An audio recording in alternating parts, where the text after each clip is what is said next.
ये है भगवान परशुराम की मूर्ति। सपनों की ऊंचाई, जमीन की सच्चाई। चुनाव आते ही कुछ नेताओं को अचानक भगवान याद आ जाते हैं, खासकर वो भगवान जिनकी कुल्हाड़ी जितनी तेज थी उतनी ही ब्राह्मण समाज में पकड़।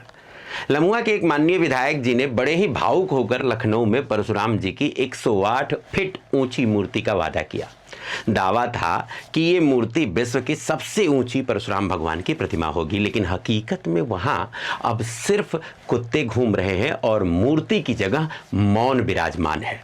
जनता चंदा देती रही, ईंट पर ईंट नहीं चढ़ी, पर अफवाह है कि विधायक जी का मकान जरूर चढ़ गया। मकराना मार्बल से सजा संगमरमर में लिपटा हुआ जनसेवा सदन। नेताओं ने परशुराम जी को तो नहीं, परशुराम जी के नाम को भुना लिया। जिस कुल्हाड़ी ने अत्याचार का संहार किया था, उसी कुल्हाड़ी को अब चुनावी औजार बना लिया गया है। क्या विडंबना है। भगवान को मूर्तियों में कैद कर वोट मांगते हैं, और जब वोट मिल जाए तो न मूर्ति बचती है, न वादा और न शर्म। जनता अब भी सोचती है शायद अगली बार बनवा ही देंगे, क्योंकि हम मूर्तियां नहीं सपने पूजने लगे हैं। आइए जरा इस बात को विस्तार से समझते हैं। एक लोकतांत्रिक लीला में परशुराम भगवान की मूर्ति की महागाथा। वो साल याद है जब लम्हुआ के तेज तर्रार विधायक संतोष पांडे जी ने अचानक धार्मिक भावनाओं के स्वर्गलोक में प्रवेश कर गए थे। जनसभा में माइक फाड़कर बोले, भगवान परशुराम की 108 फुट ऊंची प्रतिमा बनेगी लखनऊ की धरती पर, और क्या मजाल जो कोई इसे रोक सके। पीछे से अखिलेश जी ने भी सिर हिलाया, क्योंकि ब्राह्मण वोट भी तो कोई चीज होती है ना। फिर क्या हुआ, घोषणा हुई, पोस्टर लगे, नारियल फूटा, बिल्डिंग नहीं बनी, पर भावनात्मक निर्माण जरूर शुरू हो गया। ब्राह्मण समाज से खुलकर चंदा लिया गया, किसी ने गहने उतारे, किसी ने खेत गिरवी रखे, क्योंकि यह भगवान परशुराम की बात थी भाई। कुल्हाड़ी की प्रतिज्ञा थी, पर मूर्ति तो छोड़िए, एक ईंट तक नहीं गिरी उस जमीन पर। गिरे तो बस आंसू और विश्वास। पर इधर मूर्ति के लिए जमीन नहीं मिली, उधर विधायक जी के महल का प्लाट फाइनल हो गया। कहते हैं मकराना मार्बल का इतना सुंदर काम कि परशुराम जी उतर आए तो कहें इतना सुंदर महल। मेरी मूर्ति का क्या ही काम था।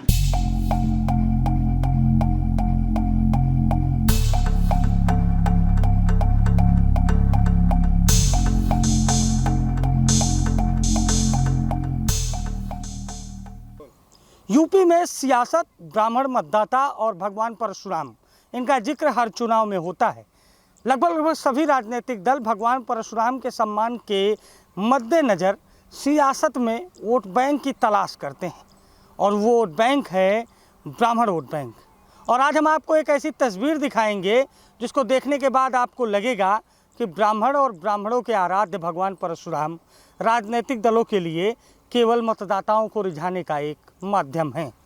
समाजवादी पार्टी के पूर्व विधायक संतोष पांडे ने, जहां मेरी मौजूदगी है, ये स्थान है राजधानी लखनऊ से पूर्वांचल एक्सप्रेस वे की ओर जब आप बढ़ेंगे तो महरुआ कला ग्राम पंचायत के गंगा खेड़ा गांव में इस वक्त मैं मौजूद हूं। और वो तारीख थी 2 जनवरी वर्ष 2022, जब समाजवादी पार्टी के राष्ट्रीय अध्यक्ष अखिलेश यादव समाजवादी पार्टी के पूर्व विधायक संतोष पांडे के इसी कार्यक्रम में यहाँ पर पहुँचे थे, और भगवान परशुराम का ये फरसा लगाया था, और भगवान परशुराम का यहाँ पर मंदिर बना था। दरअसल संतोष पांडे परशुराम चेतना पीठ नाम का एक संगठन चलाते हैं, और उसी संगठन के तत्वाधान में चिरंजीवी भगवान परशुराम जी के मंदिर का निर्माण कराया गया था। लेकिन आज आप मंदिर की स्थिति देखिए और इससे अंदाज़ा लगाइए कि राजनीतिक दलों को जब वोट लेना होता है तो भगवान परशुराम उनके लिए सबसे बड़े आराध्य हो जाते हैं। यूँ तो भगवान परशुराम के बारे में कहा जाता है कि कई बार उन्होंने धरती पर दुष्टों का संहार किया था। भगवान विष्णु के एक स्वरूप हैं, और भगवान परशुराम के नाम पर तब राजनीति अधिक हो जाती है जब किसी भी सियासी दल में ठाकुरों का दबदबा बढ़ता है, तो उसके विरोध में माहौल तैयार करने के लिए भगवान परशुराम का जिक्र किया जाता है। आपको याद होगा वर्ष 2003 से 2007 का उस समय जब मुलायम सिंह यादव की समाजवादी पार्टी सरकार थी और उस सरकार के दौरान ठाकुर नेताओं का बोलबाला था। तब बीएसपी ने भी सामाजिक समीकरण के तहत भगवान परशुराम का जिक्र करते हुए यूपी में सरकार बनाई। फिर सरकार बदली तो ब्राह्मण समाजवादी पार्टी के साथ गए। 2022 के विधानसभा चुनाव के पहले यूपी में कुछ बड़े राजनीतिक घटनाक्रम हुए, जिसमें विकास दुबे का एनकाउंटर भी शामिल था, जिसके बाद ब्राह्मण उत्पीड़न की बातें बहुत तेज़ी से सामने आई और उसके बाद माहौल को साधने के लिए समाजवादी पार्टी के राष्ट्रीय अध्यक्ष और पूर्व मुख्यमंत्री अखिलेश यादव ने प्रतीक चिन्ह फरसे का लोकार्पण किया और इस मंदिर को समाजवादी पार्टी के नेता संतोष पांडे ने बनवाया। कहा यह जाता है कि विधायक जी को इस मंदिर को बनाने के लिए बहुत सारा चंदा भी मिला।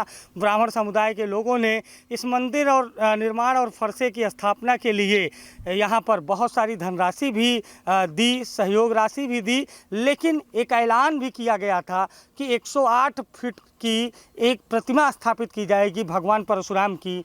उस प्रतिमा की तो बात छोड़िए, वो प्रतिमा कहाँ लगी आज तक कोई जान नहीं सका, क्योंकि वो प्रतिमा लगी ही नहीं। लेकिन ये जो मंदिर बना है इसकी स्थिति आप देखिए। हम अपने सहयोगी शिवांशु से चाहेंगे कि आपको भीतर चल के दिखाएं। ये भगवान परशुराम का मंदिर है और इसकी स्थिति आप देखिए, जैसे लगता है कि वर्षों से कोई यहाँ पर पूजा नहीं हुई, ना आज तक ये मंदिर खुला। देखिए ये पूरी तस्वीर आप देखिए। भगवान परशुराम अपने पूरी पोशाक में अपने तेज ताप के साथ यहाँ पर खड़े हुए हैं, लेकिन स्थिति देखिए। हम सहयोगी से चाहेंगे कि दूसरे एंगल से आपको दिखाएं। ये वही भगवान परशुराम का मंदिर है जिसका निर्माण कराया गया, यहाँ पर फरसा लगाया गया और समाजवादी पार्टी को लगा कि ब्राह्मण वोट अब उसकी झोली में है।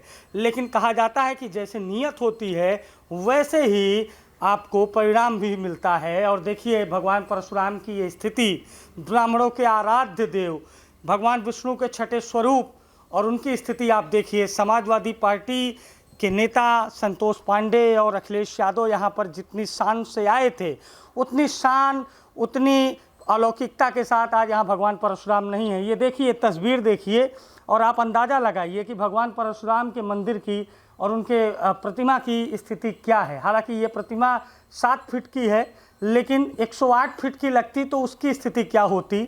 और ये तस्वीरें आप देखिए और मंदिर के चारों ओर का आप दृश्य देखिए। आपको लगेगा कि जैसे यहाँ पर महीनों महीनों से कोई सफाई नहीं हुई है, गंदगी का अंबार है। और एक सवाल ये भी उठता है, देखिए आप साफ तौर पर तस्वीरों में देखिए कैसे यहाँ पर गंदगी का अंबार है। और भगवान परशुराम की इसी मंदिर की स्थापना की गई, यहाँ पर 7 फीट की मूर्ति लगाई गई, मंदिर बनवाया गया, ये सामने फरसा लगवाया गया। लेकिन ये सब कुछ हुआ था महज वोट बैंक के लिए। और जब वोट नहीं मिला तो ना किसी को भगवान परशुराम याद रहे, ना ही वो 108 फीट की मूर्ति वाला दांव जिसको अखिलेश यादव ने कहा था कि 108 फीट की प्रतिमा लगाई जाएगी। आज भगवान परशुराम इस स्थिति में है। देखकर हर ब्राह्मण ये कहेगा कि ये केवल वोट बैंक की राजनीति थी। एक बार फिर से समाजवादी पार्टी को महापुरुष याद आ रहे हैं। अब समाजवादी पार्टी के राष्ट्रीय अध्यक्ष कहते हैं कि महाराणा प्रताप की प्रतिमा लगाई जाएगी गोमती रिवर फ्रंट पर, उनके हाथ में सोने की तलवार होगी। फिर अगले कार्यक्रम में वो कहते हैं कि महाराजा सुहेल देव की प्रतिमा लगाई जाएगी। जब जिस महापुरुष का कार्यक्रम करते हैं तो महापुरुषों की प्रतिमा लगाने का दावा करते हैं, लेकिन महापुरुष से ज़्यादा बड़े भगवान होते हैं। और भगवान की जब ये स्थिति है, भगवान परशुराम की ये स्थिति है, तो आप अंदाज़ा लगाइए बाकी महापुरुषों का समाजवादी पार्टी किस तरह से सम्मान करेगी।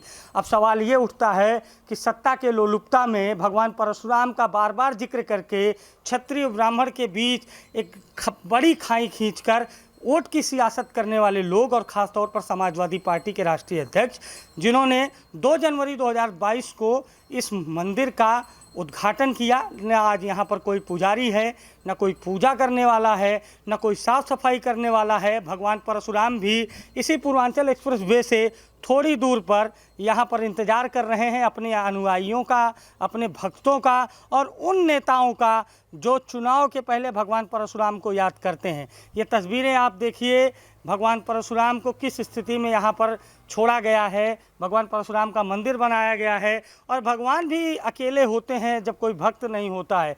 लोग यहाँ पर आते हैं, इस मंदिर के नीचे विश्राम करते हैं, लेकिन कोई भी यहाँ पर न रख रखाव की सुविधा है, न पूजा पाठ की सुविधा है। भगवान के नाम पर सियासत हुई, भगवान की एक 7 फीट की प्रतिमा स्थापित करके कहा गया 108 फीट की प्रतिमा लगाएंगे। ये जो फरसा लगाया गया था ये बीच में गिर गया था, लेकिन इसको अब सहारे के सहारे खड़ा किया गया है।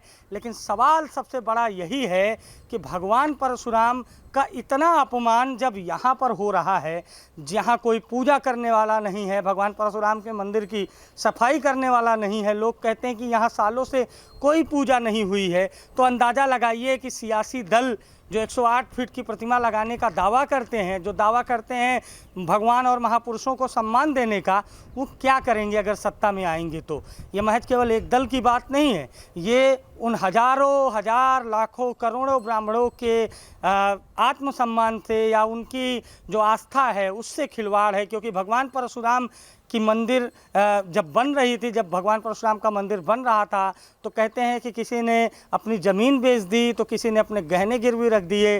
बस एक मन में इच्छा थी कि हमारे प्रभु का एक भव्य मंदिर बने। लेकिन मंदिर जो बना सो बना, लेकिन मंदिर की स्थिति आप देखिए और अंदाज़ा लगाइए कि जब भगवान परशुराम की 7 फीट की प्रतिमा की ये स्थिति है, मंदिर की ये स्थिति है, तो 108 फीट की प्रतिमा अगर लगती तो क्या स्थिति होती।